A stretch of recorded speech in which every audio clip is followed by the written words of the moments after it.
Let's talk about the Cincinnati Bengals.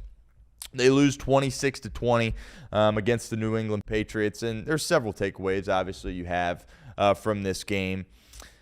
The takeaway number one to me, honestly, the Bengals aren't good enough to win when they throw a pick six. Like, I think you can really boil it down to that, right? If you're going to give the defense a touchdown where you're at as a team and as an organization right now, you're not going to win, right? And maybe that's just me dumbing it down a little bit too much, and there's lots of other things that went wrong that contribute to the loss. I understand that. But Joe Flacco there in that spot, he said after the game he just didn't see him. Bengals, of course, had a pick six in their own earlier in the ball game. Geno Stone, how about that? He finally made a play, was able to be in the right place at the right time, pick off Drake May, take it the other way for 6. That was big. By the way, Geno Stone had a lot of tackles in the game.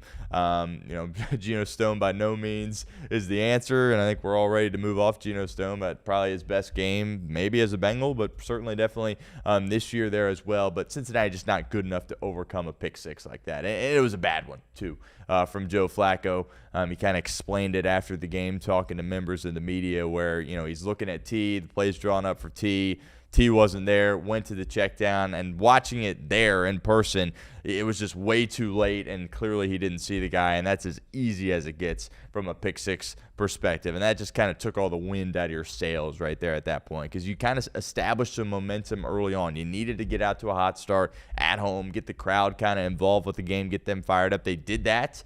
And you jump out to a 10-0 lead there, and you're in a good spot, and then boom, you throw the pick six, and next thing you know, you're losing the game, and you're on your heels again, and you're just not good enough as a team right now to be able to overcome that. And that's back-to-back weeks now, throwing a pick six. And I know there was the fumble recovery for a touchdown last week against Pittsburgh there as well, but I think the defense not good enough. We'll talk about the defense. There's lots of other issues, coaching issues. I understand that, but where this team is at right now, if you throw a pick six, you are not good enough to win. And they've thrown 2 pick sixes these past 2 games. Now, I'm going to show love to Joe Flacco here in a second, but that just can't happen. Can't happen as a football team at this point. Defensively, the tackling was a lot better, right? That's something that's been an issue for this team. It was an issue early in 2024. It's been an issue basically all of this year. And, that's tough to really improve upon that, right? Because these guys, this day and age of the NFL, they don't really tackle in practice. Like, how, from a technique perspective, a coaching perspective, an effort perspective, how do you clean that up? Well, they found a way to clean it up in this game a little bit. There wasn't, any jarring moments where it's like, oh, that was a horrible missed tackle that happened. Again, relative to what we've seen in previous weeks for the Cincinnati Bengals football team. So I thought that was cleaned up certainly a little bit more. Barrett Carter and Geno Stone, we talked about them being probably the 2 worst starters on this team. And when you talk about all the losses that they've had, I think Barrett Carter and Geno Stone belong at the top of the list for players to blame for what has transpired over the course of the past few weeks. But, they were solid in this game. Barrett Carter was all over the field. He had some tackles. Geno Stone certainly there as well, had the pick six. And, they made some good strides, I think, on defense. And people don't want to hear it. The fans don't want to hear it. I understand that. They look at it and say, that's another loss, right? And it's another loss where you couldn't play complimentary football and you still, as a defense, had opportunities to make some big-time plays and weren't able to do it. I get it. But in this league, you're not going to fix everything overnight, right? This Bengals isn't going to go from being literally the worst defense of all time to being good, right? It's going to be baby steps. It's going to be, increments before things get turned in a positive direction. I thought defensively they made those strides in this game against New England. Now, ultimately, it's not enough to win the game, and that's all that matters. But from a defensive standpoint, these past few weeks, it has gotten better than what we saw prior to that, and they deserve some credit for that. I think that's, kind of a positive sign. I get, usually here on a Monday, Reed likes to come in and be all doom and gloom on a Monday, which I don't blame him, by the way, for doing that. I do not blame him at all, especially the way this Bengals season has gone. But starting out with a little bit of positivity here, I know people don't want to hear it, but it has gotten better over the course of the past few weeks, and that's resulted in certainly some better play. But offensively, I was thinking about this. Obviously, lots of people doing this, talking right now, or doing the what-if game. Like, do you win if Joe Burrow plays? And I think you do, right? And now that's kind of a couple because, you were losing all these games. And the offense was kind of, hanging in there, and there was lots of issues defensively. And you're like, would Joe Burrow even be winning these games? Now there's a few where you're like, oh, yeah, Joe would have won that game. Oh, yeah, Joe probably would have won that game there as well. I think he would have. But I think the bigger question people should be asking is, do you win if Jamar Chase plays that game? And the answer to that question is yes, you do. So that suspension really hurts the Bengals badly in this spot because, when you have Jamar Chase and you have a guy like Joe Flacco, who's still new here, he's still kind of learning on the fly, Jamar Chase is that kind of easy button for him, right? That easy answer that he can go to whenever things aren't going his way. Like, oh, you know what? This play is kind of a mess. Looks like Jamar's got some space over there. Let me just give him an opportunity. And that was taken away in this game because of the decision by Jamar in the heat of the moment. Jalen Ramsey got under his skin, and he made a mistake, and he paid the price. I think the Bengals, paid the price with the loss in this game. And I get it. It's the what-if game. It's not always a fun game to play, and you probably shouldn't always play it, but we're going to play it a little bit here on a Monday. I think, Jamar Chase plays that game. I think you find a way to go out there and win, and obviously that was something that held Cincinnati back in this football game. But offensively, just kind of been clunky the past 2 weeks, and certainly, some of that has to do with what Pittsburgh and New England were able to do defensively. But Joe Flacco, he's playing through a lot here. He really is. And to kind of keep up what he had been doing, in previous weeks, certainly the Pittsburgh game on Thursday, the Jet game, the Bear game, probably unrealistic to expect him to continue to do that, especially as his health has progressively declined throughout that stretch there as well. And, when you look at this Bengals team, right? They went all in on their 3 superstars, and I don't know the exact percentage off the top of my head, but a significant portion of their salary cap is being dedicated towards Joe Burrow, Jamar Chase, and T. Higgins, and you can even throw Trey Hendrickson into that mix there as well. And when Cincinnati had the football on that final drive with an opportunity to go down the field and pull off an incredible victory and win by 1 point against New England, they didn't have any of those guys out there, right? It was Joe Flacco throwing to Mitchell Tinsley and Mike Gesicki and Tanner Hudson and Yoshi, just not Charlie Jones, right? It's just not, what you signed up for at the beginning of the year. So to even be in that spot, I think says a lot about this team. And, that's also something that we were having a close eye on for this Bengals team. Lots of teams in the NFL, when you're in a spot like this, kind of quit or kind of mail it in a little bit. And I thought we would see that, especially as we kind of saw it from some players defensively last week against Pittsburgh. How many business decisions did several of those guys make last week? Didn't see much of that. I saw a team that was hungry, saw a team that was feisty, saw a team that was trying to do everything in their power to go get a victory. And ultimately, it didn't end up happening for the Cincinnati Bengals. But it does say a lot about this team and their chemistry, their work ethic, and their belief that they were able to continue to fight. And again, I get it. It's lame. Fans don't want to hear that. But, when you go against you weren't playing the Titans here, right? You're going against a team that I've had at number 1 in the NFL for several weeks now. And you gave them everything they could handle. And you had an opportunity to go win the game with the ball in your hand on the last drive. And obviously, it wasn't able to happen. Joe Flacco. We talked about this. I've said this a lot about, NFL teams. When your quarterback goes down, pretty much your season, right? From a title perspective, if you come into the season with Super Bowl expectations and aspirations and your QB1 goes down, it's probably it, right? That's probably it. You look at Tom Brady when he went down in, what was that, 07 or whenever. It may have been a different year there with the knee injury. Castle comes in. He was great. But was it going to be, Super Bowl season? No, it wasn't, right? And if Josh Allen went down for the Bills, would they have an opportunity? No. Lamar Jackson for the Ravens, obviously he was down for a while. Now he's back. But if he were to stay down, no chance to win a world championship without him. And that goes for all these teams in this league. The Rams, they got a lot going well for them, right? They're good all over the place. Offensive line, defense, weapons, quarterback, coach. If Stafford goes down, that's it. That's just kind of where you're at in the NFL. And we said that when Joe Burrow went down week 2. It's like, well, you're 2-0. You're going to have an opportunity here to try to keep this thing afloat for him to come back. But if he doesn't come back, you're cooked. And then you go with Browning, obviously, for several games. That didn't work. You make the trade for Flacco. And this thing has gone as well as you possibly could have hoped if you're the Cincinnati Bengals. Trading for a quarterback, right, in Joe Flacco, and him coming in here and playing for, what has it been, 6 games now that he's been the starter for this team. It has gone as well as you possibly could have hoped. I get it. The first half in Green Bay, to expect him to do anything would have been ridiculous, and he was great in the second half. But the first half in Green Bay and the past 2 games against the Steelers and, of course, yesterday against the Patriots haven't been great. I understand that, but when you go big picture view and you look at all Joe Flacco has done through these 6 games, it is a shame. it is a darn shame that Joe Burrow is not going to be able to come back with an opportunity here to do something special.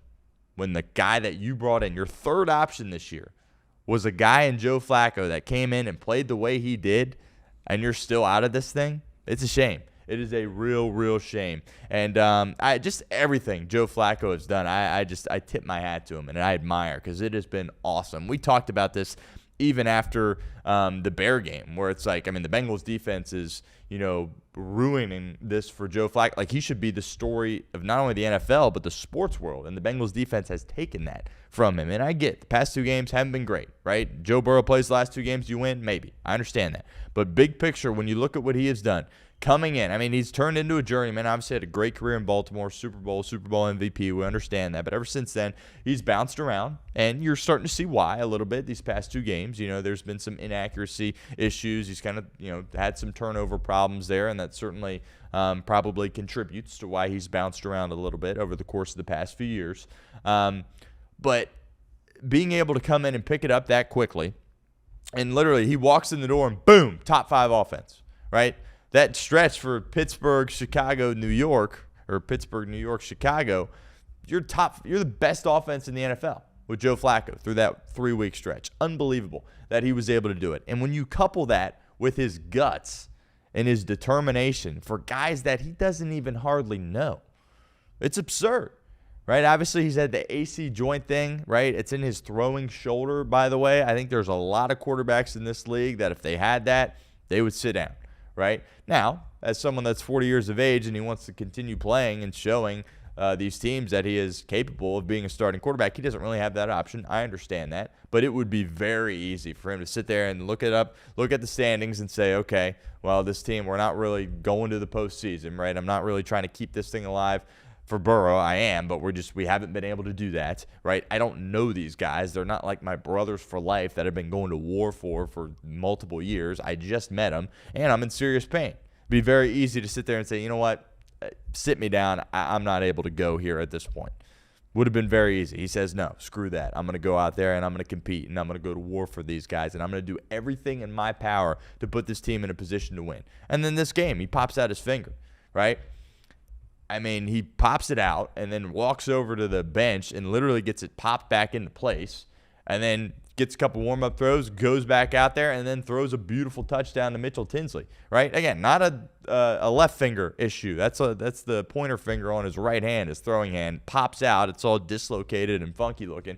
Goes over to the trainer. Trainer pops it back in, Kobe Bryant style, and he runs out there and he throws a touchdown pass, right? Again, very easy in that spot to look down at the finger and say, oh, that doesn't look good. I'm going to need to go get this looked at a little bit. I need to sit down for a second. Jake Browning, you can handle this whole drive. No, Browning goes in for one play. They throw it, by the way, which was, I mean, being at the game, you don't know exactly what's going on. And then all of a sudden you're like, oh, that's 6 out there, not 16. What's going on? Oh, he takes the snap. Oh, he's throwing the ball. And you're immediately thinking, oh, Jake Browning's throwing a pick right here. It was a great play. And it was like 14, 15 yards. And, kind of keeps that drive rolling. And then a couple plays later, boom, Flacco throws it to Mitchell Tinsley for a touchdown. So what he has done, and I was thinking about this as well, in the NFL or just in sports in general, when you lose, quality individual efforts and performances, that kind of stuff gets overshadowed. It's unfortunate, but that's just kind of the reality, right? It comes down to winning and losing. You're losing. So it's all going to be about the losing, why you lost, what went wrong,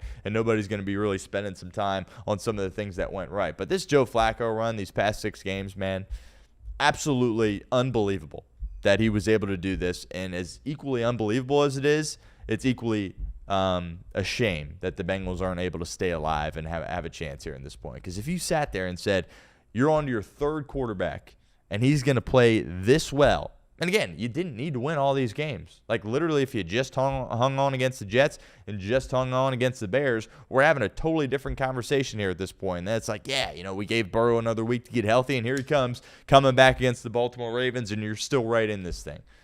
But bad defense and, I guess bad offense the past couple of weeks have prevented that from happening. But just a major cap tip to Joe Flacco. I always will remember this run here, this 6-game stretch. I think Bengals fans always should for what he was able to go out there and do for this team. Again, guys he doesn't know. And he's 40 years old, has made millions of dollars, has a legacy. He could sit down, no problem. right? And he says, no, screw that. I'm going to go out there. I'm going to fight my tail off for this team in this city, and I just got here. Unbelievable. I'll always remember it. Bengals fans always should remember it. But unfortunately, like I said at the top of the show, kind of all for nothing here at this point. What else? Jermaine Burton. Worst pick of all time. Like, can we say that, right? Worst third-round pick of all time, right? We were joking when his suspension was upheld and Reed was here. We were joking off the bench. He asked me. He was like, you think Jermaine Burton's going to be active in this game? And I was like, no, I don't, right? He's shown me nothing. I don't think there's any reason why he's going to be active in this game. And sure enough, he's not, right? And that's just, who knows? I don't know if he's not, what's going on, right? If he's showing up late to stuff, if he's not putting effort, if he's got a bad attitude. I don't know, but you got to move off him, right? Because he's a wasted spot for you now if you can't even make him active on game day, especially when you have a receiver down. It's one thing to not be active when all your receivers are healthy, but then a guy goes down and he's still not active. Just absolutely embarrassing for Jermaine Burton and absolutely embarrassing for Duke Tobin and anyone that had a say in picking Jermaine Burton. Complete disaster. Again, it's a third-round pick, so worst pick of all time. I don't know if you can say that.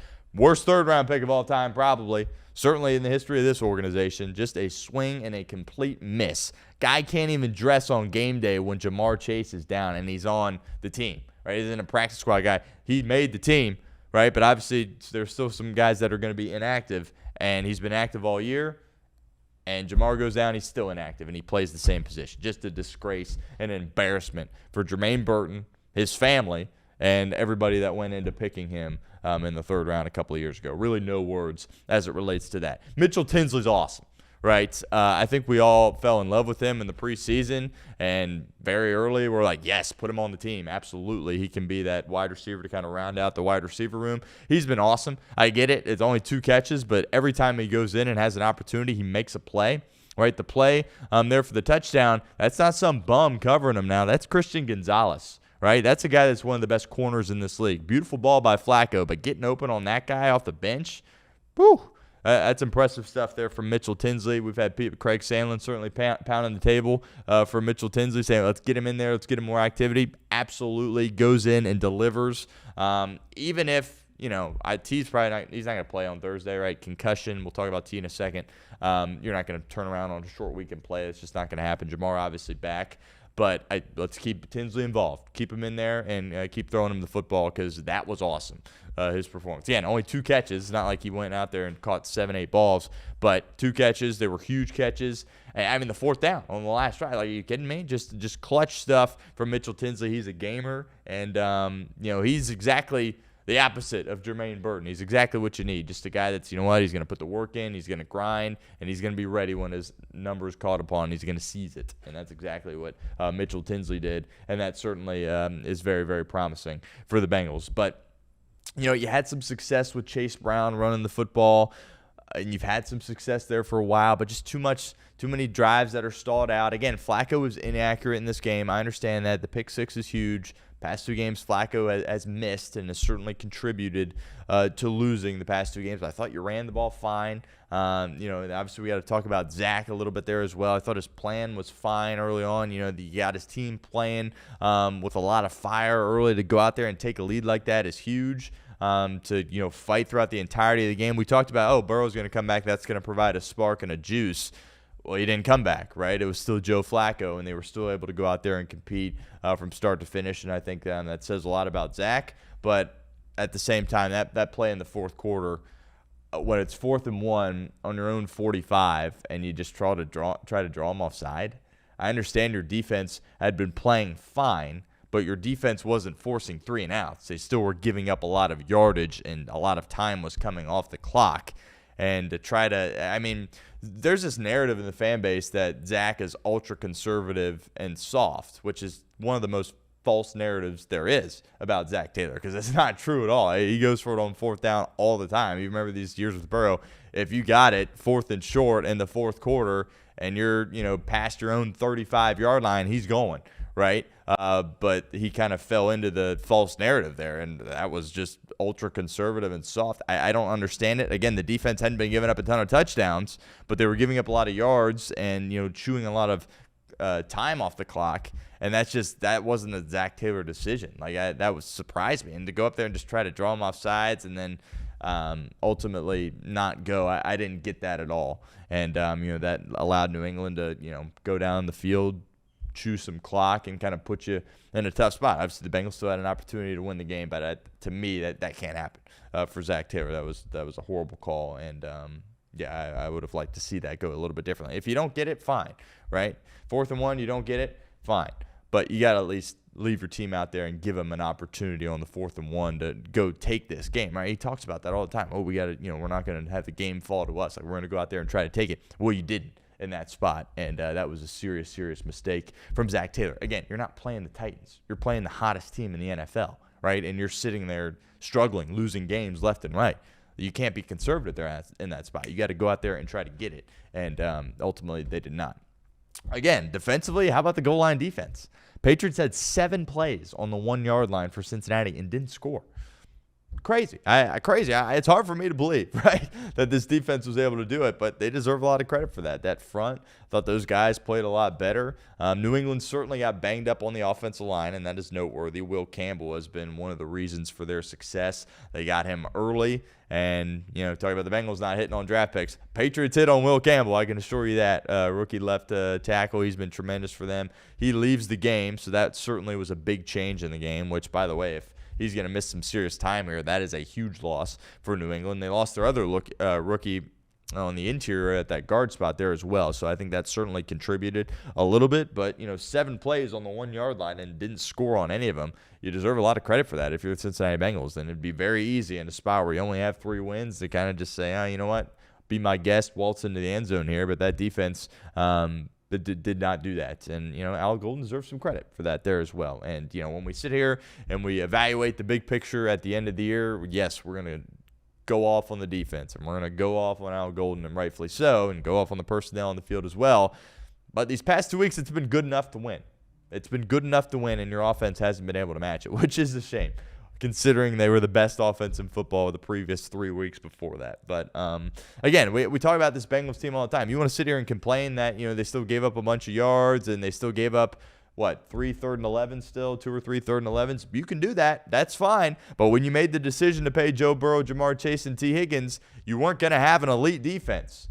You would sit there and say, middle-of-the-road defense, that's going to be good enough for us. We'll take that. Well, they've been middle of the road the past 2 weeks, and it hasn't resulted in wins. I understand Jamar and Joe and T at the end of the game weren't out there, but that's kind of what you got to live with, and the defense has played good enough. If the defense has played like they did the past 2 weeks throughout the entire year, we wouldn't be sitting here going off on the defense, or we certainly shouldn't be.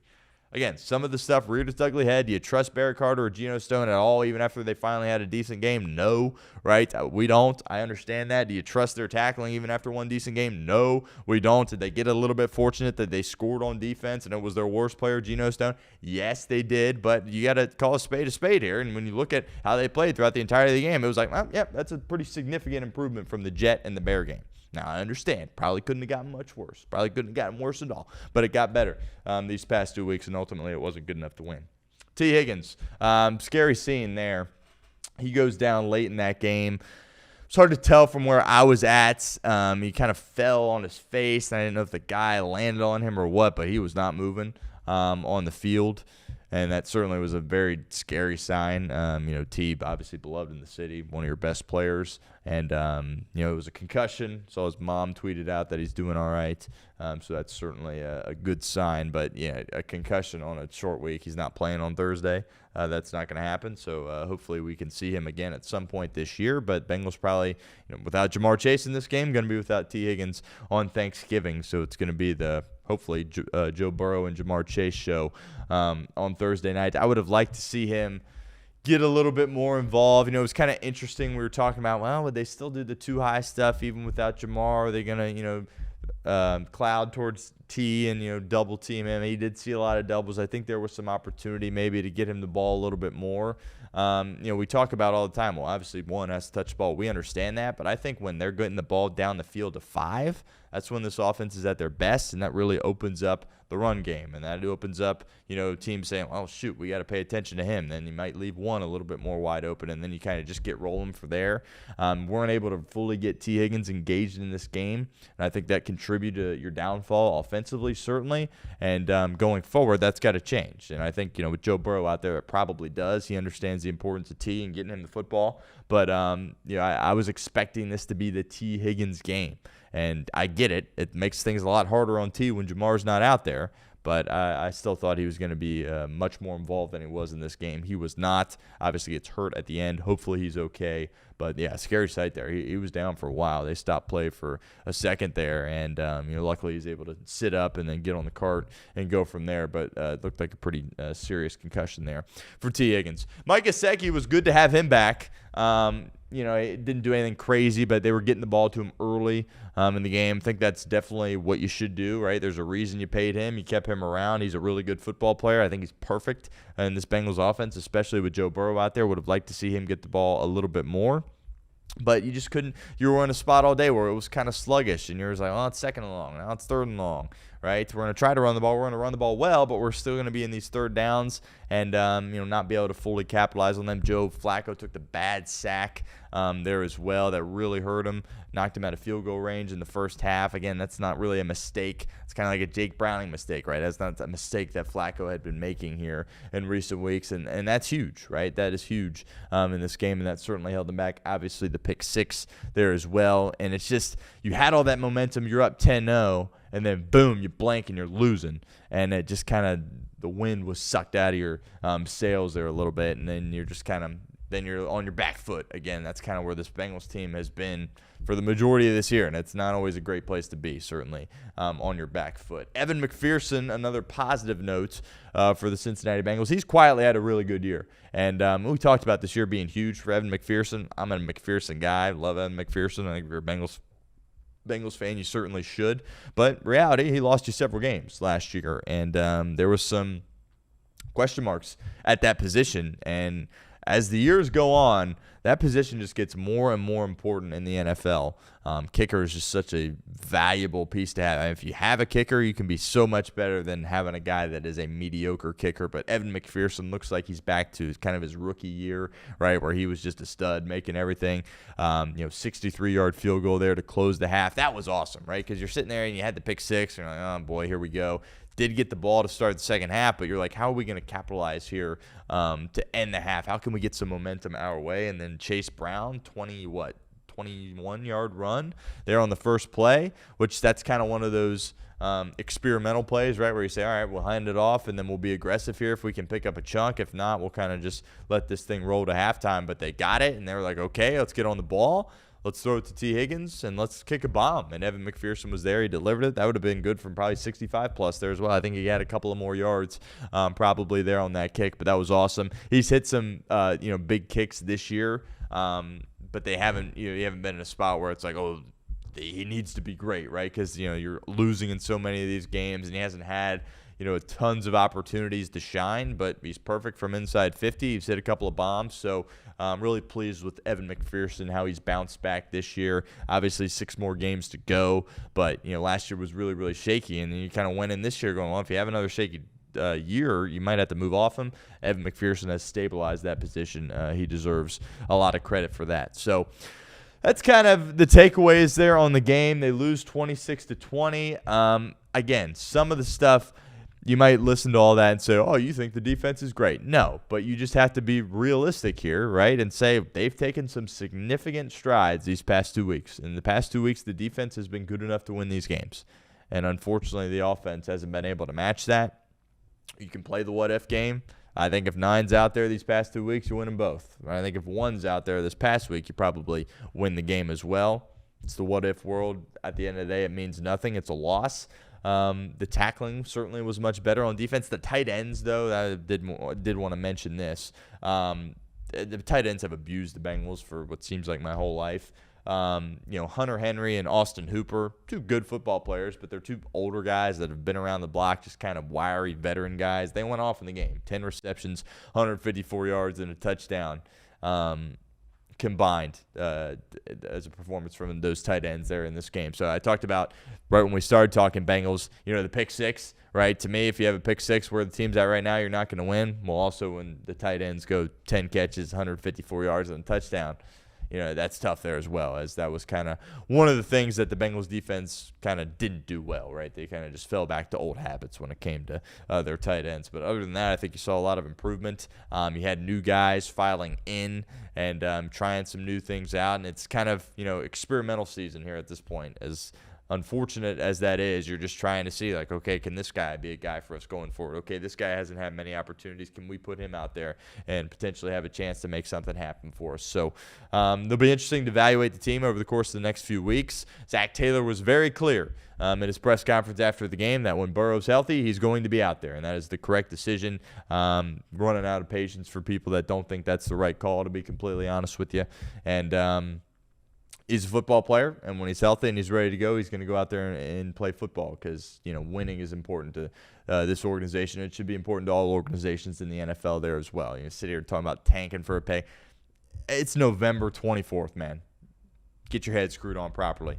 Can't have that type of conversation. You want to talk about, we got one game left, and if we lose, we have the number 1 overall pick, and then we can have that conversation. But we're sitting here on November 24th. We're not going to sit here and say, we need to lose some of these games so we get a better pick. That's complete rubbish. And when Burrow's ready, and I expect him to be ready on Thursday, he'll be out there, and he certainly gives the team a better chance to win than Joe Flacco. But Joe Flacco has been brilliant over the course of these 6 games for Cincinnati. Again, last 2 haven't been great. Progressively gone downhill a little bit. Let's not act like he's healthy. He's not close to being healthy, but a great opportunity that he gave the Cincinnati Bengals, and they squandered it away, let it go by the wayside, and only pick up somehow 1 win over those 6 games with Joe Flacco playing. But Cincinnati loses 26-20.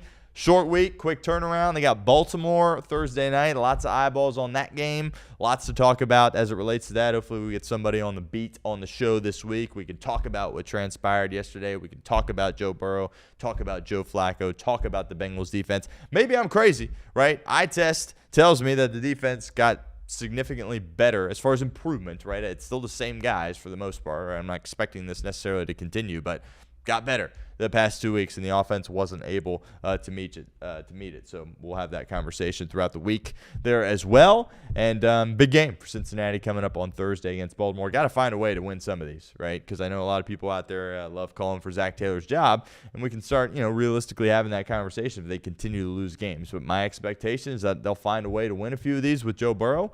Especially with the defense seemingly turning a bit of a corner these past 2 weeks. But obviously, we will see. Bengals-Ravens, always crazy, and certainly expect that to be the case on Thanksgiving night as well.